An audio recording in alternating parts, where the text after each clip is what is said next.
আপনারা শুনলেন সেখানে স্লোগানের মুহূর্তে নেতৃত্বের কি প্রতিক্রিয়া বা বক্তব্য, তাতে অবশ্যই হয়তো বুঝে গেছেন। বিরোধীরা আক্রান্ত, কংগ্রেস কর্মীর বাড়িতে হামলা, আক্রান্ত হয়েছেন পরিবারের সদস্যরা। সামগ্রিক বিষয়গুলো পুলিশের সামনে ঘটেছে বলে দাবি করা হয়েছে কংগ্রেসের তরফে। আজ গোমতী জেলা কংগ্রেসের সভাপতি টিটন পালের নেতৃত্বে রীতিমতো কংগ্রেস কর্মীরা সেখানে আরকেপুর থানা ঘেরাও করে বিক্ষোভ দেখিয়েছেন। পুলিশের আধিকারিকদের সঙ্গে তারা কথা বলে তাদের বক্তব্য তুলে ধরা হয়েছে লিখিতভাবে। অভিযুক্তদের গ্রেপ্তারের জোরালো দাবি করা হয়েছে। অভিযোগ উঠেছে বিজেপি আশ্রিত দুষ্কৃতীদের বিরুদ্ধে দুষ্কৃতকারীরাই নাকি এই ধরনের ঘটনা ঘটিয়েছে। পুলিশের সামনে এমন দাবি করা হয়েছে কংগ্রেসের তরফে। সেখানে কর্মসূচির মুহূর্তের কিছুটা দৃশ্য আমরা দেখব, নেতৃত্বের বক্তব্য শুনব।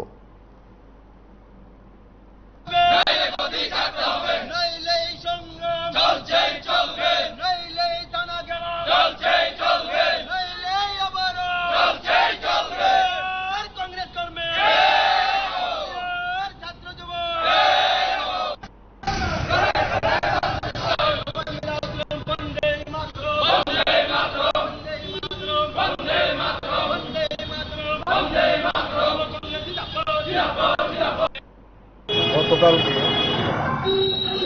বিকাল অনুমানিক 5:30 নাগাদ আমাদের আরকেপুর বিধানসভা কেন্দ্রের শালগড়াতে আমাদের কংগ্রেস কর্মী হাসান আলী, ওনার বাড়িতে কংগ্রেস দলের পতাকা উনি লাগিয়েছিলেন। সেই অপরাধী সে এলাকার বিজেপি দুষ্কৃতী নূতন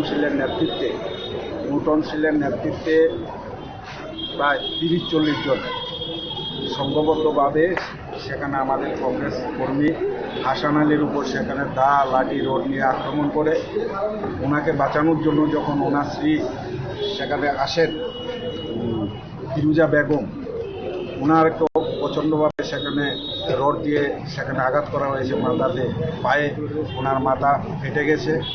ওনার 2 বছরের শিশু সে বাচ্চাটার উপরে সেখানে আক্রমণ করা হয়েছে। হাসান আলীর ভাবি যখন ওনাকে রক্ষা করার জন্য এসেছিলেন, ভাবির উপরও সেখানে আক্রমণ করা হয়েছে, ভাগিনার উপর, অর্থাৎ বাড়িঘরে যারা ছিল প্রত্যেকের উপর সেখানে আক্রমণ করে ওনার বাড়িঘর ভাঙচুর করা হয়েছে।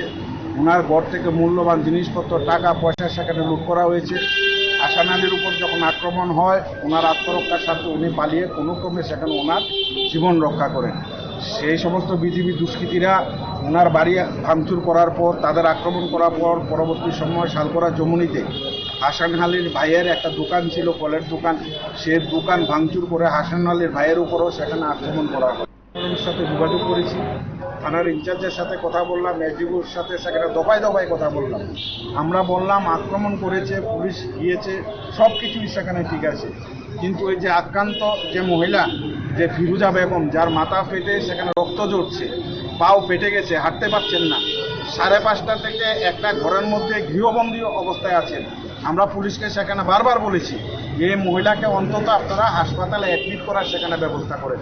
5:30 থেকে 11টা পর্যন্ত কন্টিনিউ আমি তাদের সাথে কথা বলেছি, কিন্তু দুর্ভাগ্য পুলিশ প্রশাসন ওই মহিলাকে ওই বাড়ি থেকে রাত্রে 11টার সময় হাসপাতালে আনার কোনো সেখানে উদ্যোগ গ্রহণ করেনি। পরবর্তী সময় আমি ডিআইবির সাথে কথা বলেছি, ডিআইবি রাত্র 11টা নাগাদ সেখানে ফায়ার ব্রিগেড পাঠিয়ে সেই মহিলাকে জেলা হাসপাতালে সেখানে ভর্তি করেছে। এই ঘটনা সেখানে আমরা সবাই গভীর শঙ্কিত।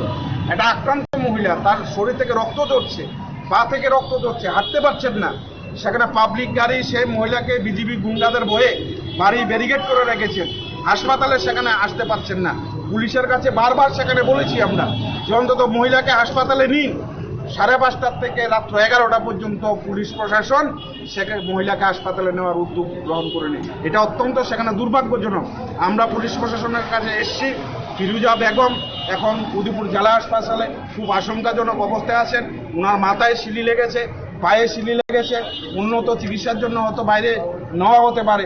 ফিরুজা বেগম আজকে সেখানে যে সমস্ত দুষ্কৃতিকারীদের উনি চিহ্নিত করতে পেরেছেন, সে নূতন শীল, তারপর সঞ্জু দাস, সুনীল, গৌতম শীল, তারপর বিষ্ণু সরকার, লক্ষণ সরকার, যাদেরকে উনি চিনতে পেরেছেন তাদের বিরুদ্ধে সেখানে মামলা করেছেন, মামলা অভিযোগ করেছেন। আরও 30 থেকে সেখানে 40 জন ছিল। আমরা পুলিশ প্রশাসনের কাছে পরিষ্কার সেখানে বলতে চাই যারা এই অপকর্ম করেছে, যারা বাড়ি লুট করেছে, ভাঙচুর করেছে, যারা রক্ত জড়িয়েছে, সেই সমস্ত দুষ্কৃতিকারীদের সেখানে অবিলম্বের সাথে সেখানে গ্রেপ্তার করতে হবে।